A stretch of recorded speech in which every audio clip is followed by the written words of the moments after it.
Check once.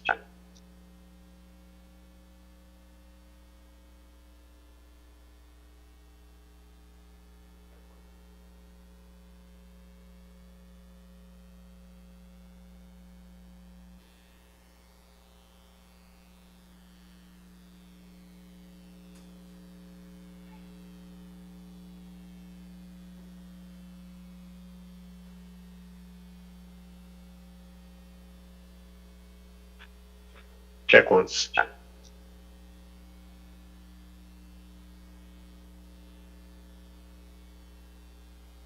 Check two.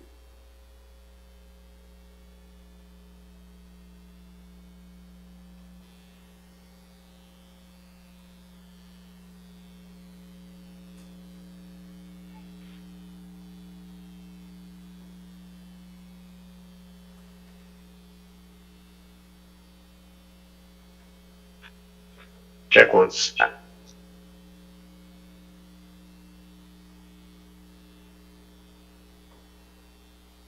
Check two.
Morning, Frank.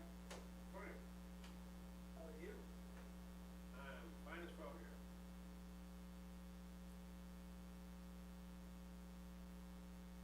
Have a few people that went to school. Oh, there are two. Is it from the American Water Company? It's from American Water and Confluence. Yeah. Yep. I saw the news article. So that answers kind of my question, that question. It's not hidden for the You community. anticipate possibly. Like they are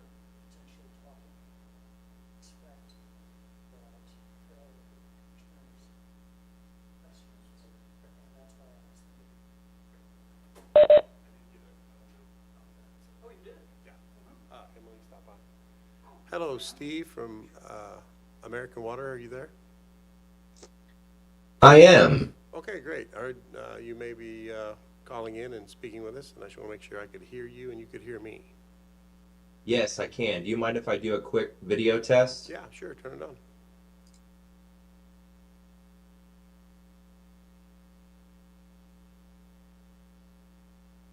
And All right, am I showing up? yes, you are. Perfect. I appreciate it. Yeah, generally people just stay muted and camera off until you're needed, and then unmute and take the camera lens off, and we're good to go. Sounds good. Appreciate it. Thank you. Would you pronounce your last name for me? K-Dyke. And I'm sorry, this is Judge Clark. I just wanted to be sure. Yeah, Judge. Yeah, we met during the trial. And that was K. Dyke, correct? Correct. Okay. Thank you, Steve. Thank you. Please do. That's what I'm trying to do, is get everything figured out before we're in proceeding, so. Do you anticipate anyone else, John? Possibly, Possibly. but I don't see anyone yet. Even if you don't know. It's early, yeah. Right. Thanks for being in here and checking it out, because I was just about to ask him. Like I said, you may have some. Else, John? Possibly, Possibly. but I don't see anyone yet. Even if you don't know. It's early, yeah. Right. Y'all are getting already. Thanks for being in here and checking it out, because I was just about to ask him. Like I said, you may have some. Else, John? Possibly, Possibly. but I don't see anyone yet. Even if you don't know. It's early, yeah. Y'all are getting already. Thanks for being in here and checking it out, because I was just about to ask him. Right. State doctor. If that doesn't work, home medicine.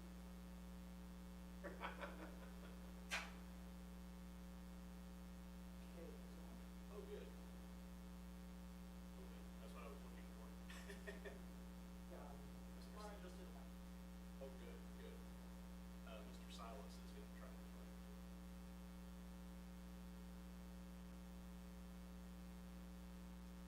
If he gets on, I'll try to do my check with him tomorrow.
Hello, Mr. Silas. This is the courtroom. Can you hear me?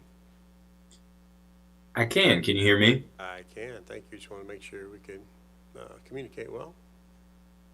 Perfect. Thank you so much. Yeah. Will you be using your camera? I will. You want to flip it on real quick and make sure Yep. you can see it? Okay, great. I can see you. Okay, normally we just stay Perfect. muted and turn the cameras off until you're needed. Sounds good. Thank you so much. Thank you.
right, good morning, everyone. It is 11 a.m. and all the commissioners are present, so we'll begin the agenda meeting for today, Wednesday, August 13th. I would ask those who are participating on the call to please mute your phone unless you need to speak. Today, there are 2 orders and 1 case discussion item, but first we have minutes to approve from the August 6th, 2025 agenda. Commissioners, are there any changes or modifications to those minutes? Hearing none. All those in favor of approving those minutes, please say aye. Aye. Those opposed? By a vote of 4-0, those minutes are approved. First tariff and order today is in file number EE-2025-0084 in the matter of the application of Evergy, Missouri Metro and Evergy, Missouri West request for a waiver of various Chapter 13 regulations. On January 17th, Evergy filed a request for variances from certain provisions of the Commission's Chapter 13 rules and included supporting testimony. Specifically, Evergy requests a variance from the requirement that a door knock or door hangers are required and that Evergy instead proposes it will contact customers in the preferred method of the customer's choosing. Evergy also requests variances to reflect changes by recent FCC amendments. Staff made a filing on May 5th in which staff recommended the Commission grant some of the requests but deny others. Staff, OPC, and Evergy then commenced discussions, and on July 29th, the parties filed a unanimous agreement that permits Evergy the requested variances subject to several conditions. Part of the agreement commits Evergy to a timeline of communications before disconnections, including contacting customers with their preferred method of communication. The agreement also includes targeted and robust outreach to elderly and disabled customers.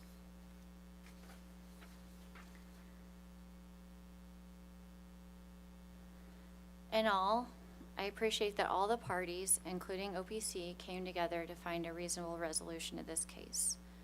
Therefore, the order before us approves this agreement. With that, I recommend we approve this order, version number 2. Commissioner Coleman. I support the order. Commissioner Kolkmeyer. I support the order. Commissioner Mitchell. I'm in support of the order.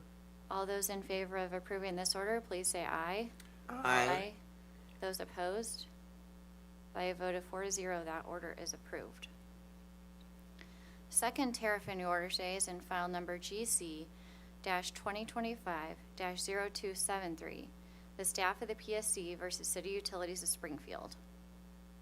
On April 7th, staff filed a complaint against City Utilities of Springfield regarding an incident that occurred while City Utilities was preparing a segment of natural gas pipeline for inspection, including removing a crossfitting that connected multiple lines, during which gas released and ignited. The resulting fire damaged City Utilities' electrical facilities in the vicinity and nearby residences. Staff's complaint alleged that CU Operation and Maintenance Manual did not include provisions for isolating the areas where the historical records show the risk of failure is greater than normal, and CU failed to inspect and service each feeder line in a timely manner, in effect violating the Commission's gas pipeline safety rules. Staff's complaint also made numerous recommendations intended to prevent future gas safety incidents posed by CU's failure to follow the Commission's gas pipeline safety rules. On July 29th, CU and staff filed an agreement that states that the parties have reached a settlement and the complaint has been resolved. OPC is not a signatory to the agreement but did not object. The agreement requires CU to review and revise many of its procedures, including its emergency response and investigation procedures. The agreement also requires CU to develop new pre-work procedures for when it performs work on pipeline segments containing natural gas, and CU will also be required to pay $60,000 to a public school fund. After reviewing the agreement, the Commission finds it is a reasonable resolution of the complaint. Thus, the order before us approves the agreement. With that, I recommend we approve the order, version number 1. Commissioner Coleman. I support the order. Commissioner Kolkmeyer. I support the order. Commissioner Mitchell. I'm in support of the order. All those in favor of approving this order, please say aye. Aye. Those opposed? By a vote of 4-0, that order is approved.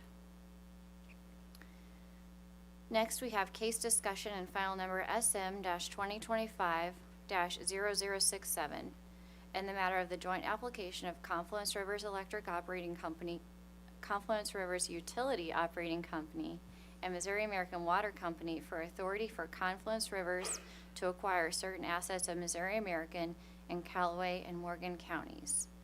Judge Clark. Thank you. Good morning, Commissioners. The memo that I circulated addresses this case for discussion today, which involves the sale of 19 small wastewater systems from Missouri American Water Company to Confluence Rivers. We held a hearing, and this is the post-hearing memo. There are two issues for the Commission's determination, but in reality, it's one issue that the Commission has to determine, because the first issue asks what standards being applied, and there doesn't actually seem to be any disagreement of the parties that the detrimental to the public interest standard applies, just some nuance in how it's to be interpreted. So really the only issue the Commission needs to decide today is, would the sale of these 19 wastewater systems to Confluence Rivers be detrimental to the public interest? Thank you, Judge Clark. And I will tell you that I have the parties here to answer questions. Great, thank you. I think we may actually have a few on potential rate impacts. So maybe just have the parties ready to respond to those. In reviewing this memo, knowing that all parties agree on the legal standard, we have to determine if it is in fact a net detriment to the public for these assets to transfer ownership. And while we can go through the detriments, and I will, that are proposed by OPC, I kept finding myself going back to somewhat political line, which I might not often use, which is the government choosing winners and losers between certain entities over others. In this case, a large operating utility versus a smaller operating utility. I'm not sure that's a position that I think the Commission should be in. But anyway, going back to analyzing the detriments that OPC put forward, there's a chart that OPC provided that showed that the detriments were Confluence not having their own lab, the inefficiencies potentially of Confluence's operational model, general lesser economies of scale, an acquisition premium, and a higher cost of service inputs.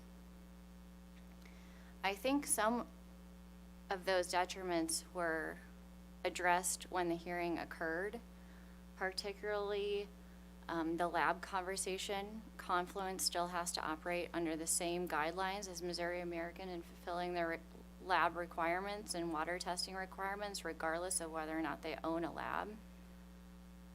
The acquisition premium to which Missouri American and if there was an acquisition premium, that Confluence would not seek to recover that acquisition premium in a future rate case if one were to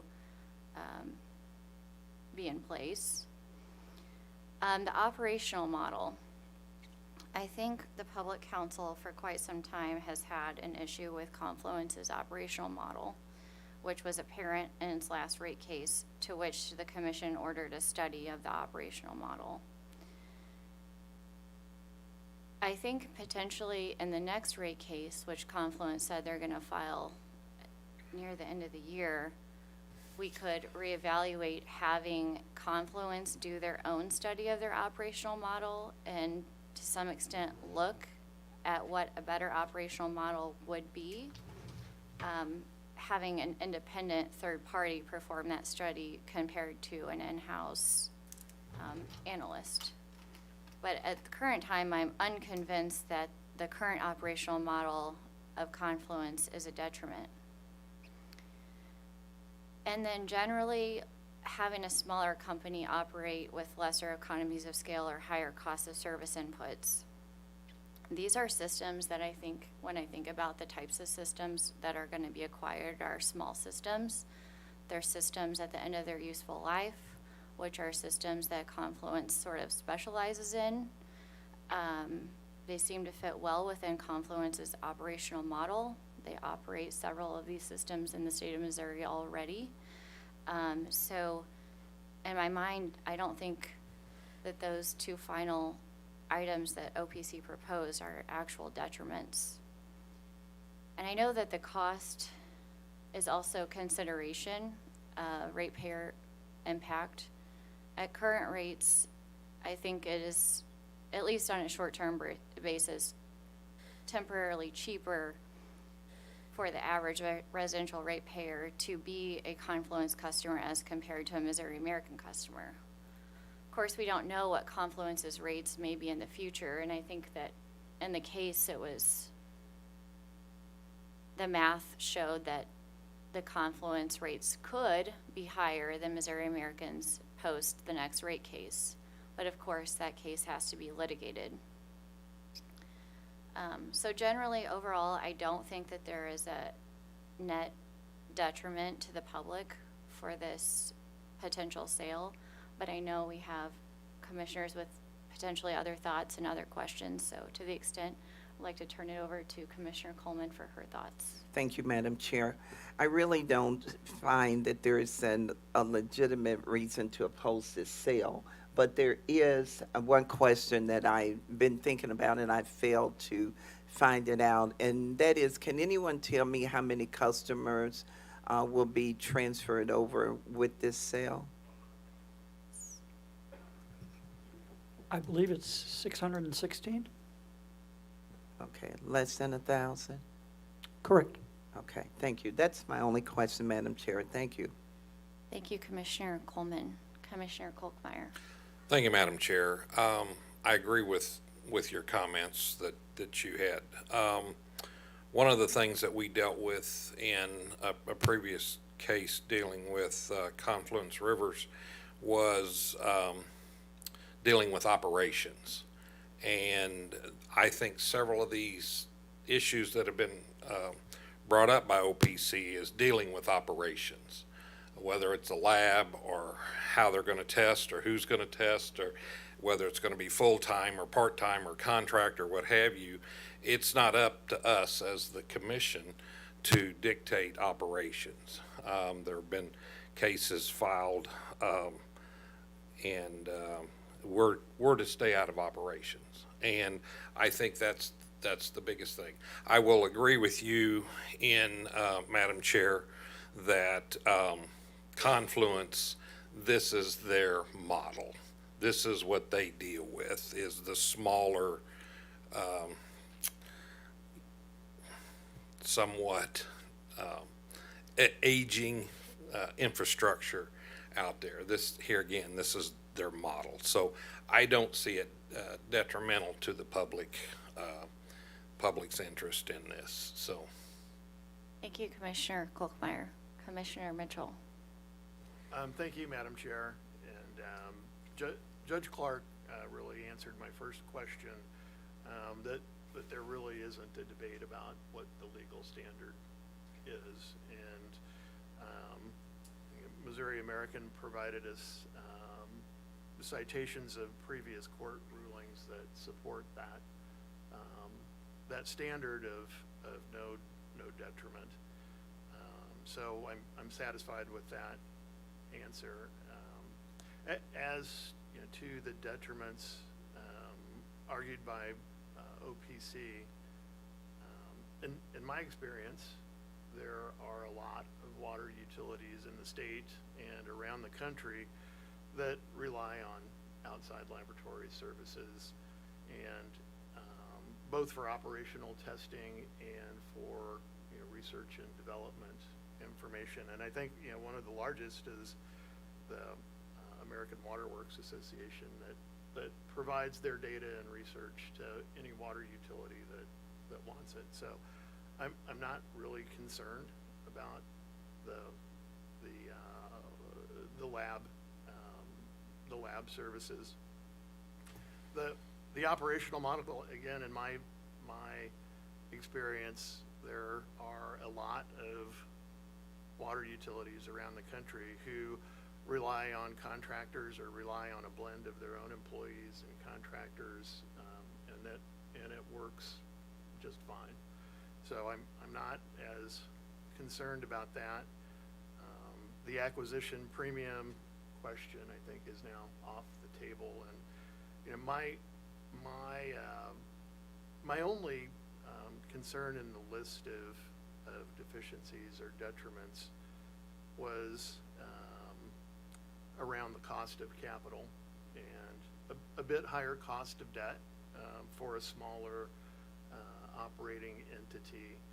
And I think, and this is a statement and a question, that as a commission we have the ability to assign or hypothecate a capital structure that would bring, for rate-making purposes, would bring the capital structure of Confluence more in line with its industry peers. So I think we can do that in the next rate case, and I think we should consider doing that as that rate case moves forward. And I think my final thought is that you know, I would anticipate American Water to be on a pretty frequent basis to reset their WSIRA. And so, I mean, we just finished an American Water case earlier this year. I expect them probably to be sometime next year before we reset and relooked at Americans' rates, which wouldn't follow that much, wouldn't lag Confluence in their rate case. So I think the period of time where there would be a differential or could be a differential is a rather short period of time, and we just don't know what either American or Confluence rates may be in a future rate case, but I wouldn't suspect them that they'd be that much different and for a very long period of time. And so I guess my only question is I want to confirm in my own mind that that we could assign or hypothecate a capital structure moving forward into the next rate case that would moderate the difference in cost of debt between the two companies. I think that's a really good question. Actually, I think if I could have someone confirm, but we did impute a hypothetical capital structure, if I recall correctly, in the last Confluence case of 50-50. Is that correct? Chair Hahn, Dean Cooper for the applicants. Yes, I would agree with that. And going further back, there's also a rate case where the commission looked at debt costs and essentially came up with a hypothetical debt cost based upon facts in a particular case. So. Yeah. Thank you. So then again, I think when we look at the legal standard of no detriment, I don't think there's a net detriment in any of this. So those are my thoughts. Thank you, Commissioner Mitchell. Judge Clark, do you have what you need for a order for the commission? I do. Thank you very much. Thank you. Okay.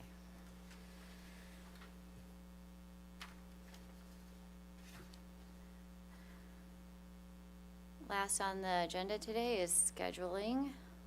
Next week, Monday, August 18th, we have the first of two local public hearings in case EA-2025-0222 and the matter of the application of Ameren Transmission of Illinois for CCN to install, own, operate, manage, and otherwise control a 138 kV line in Perry County, Missouri, WebEx only at 12 noon with Judge Sire.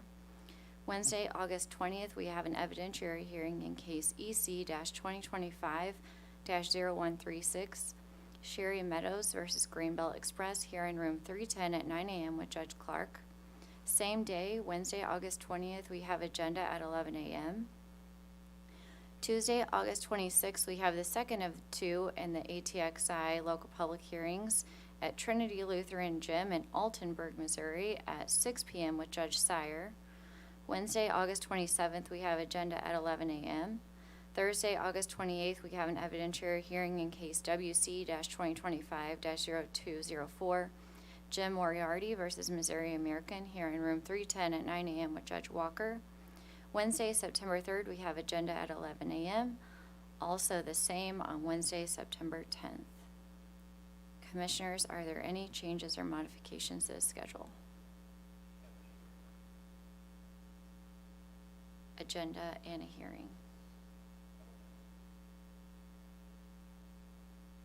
We may have an issue with ensuring that agenda and a hearing are on the commissioners' calendars for August 20th. Thank you. Any further business coming before the commission? Hearing none, we're adjourned. Thank you, everyone.